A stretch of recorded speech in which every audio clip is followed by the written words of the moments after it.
JD, I want to go back to what you said in response to the first question that we had, with the fact that every single one of us who's here, anyone watching from home, any one of us who's raised our right hand and volunteered, the less than 1% of all Americans who volunteer to serve in our armed forces, we do so, and our families know that that service and that volunteerism may require us to pay the ultimate price.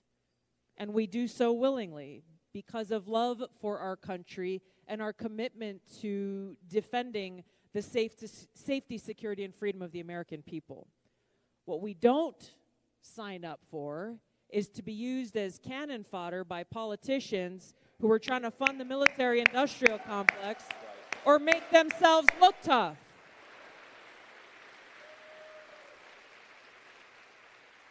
And so the very least that our men and women in uniform deserve, that our veterans deserve, from our leadership, the president, our commander-in-chief, leaders in Congress, is to have our back.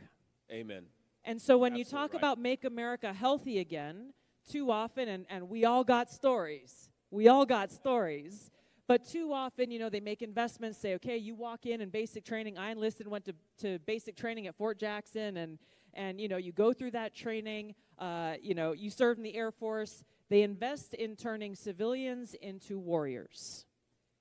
Then you go and spend your time in service, and when it's time to go and you get your final DD-214 and you walk out, for a lot of folks, they feel lost because for the first time, you kind of feel alone.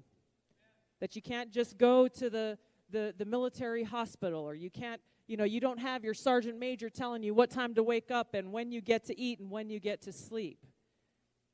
And so when we look at the Veterans Affairs Department, for example, when we have our brothers and sisters who are struggling, who've gone and fought in war zones and have come home and are struggling with those internal battles, too many of them are feeling like their only choice is to take their own lives to end their pain. That means our leaders have failed our brothers and sisters. Why is it, even at that point, they are still not able to get the care that they need?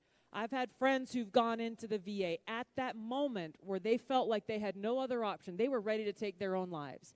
They either couldn't get an appointment, or when they did walk in, they were handed a bag full of drugs. Yep. A bag full of drugs that made their problems worse, not better, and that didn't actually deal with the real challenges they were facing.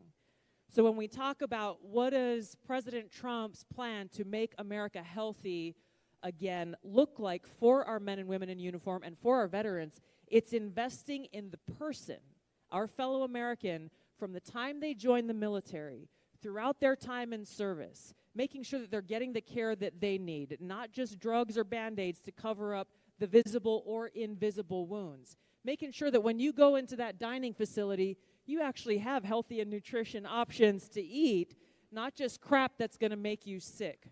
That when you go to the doctor,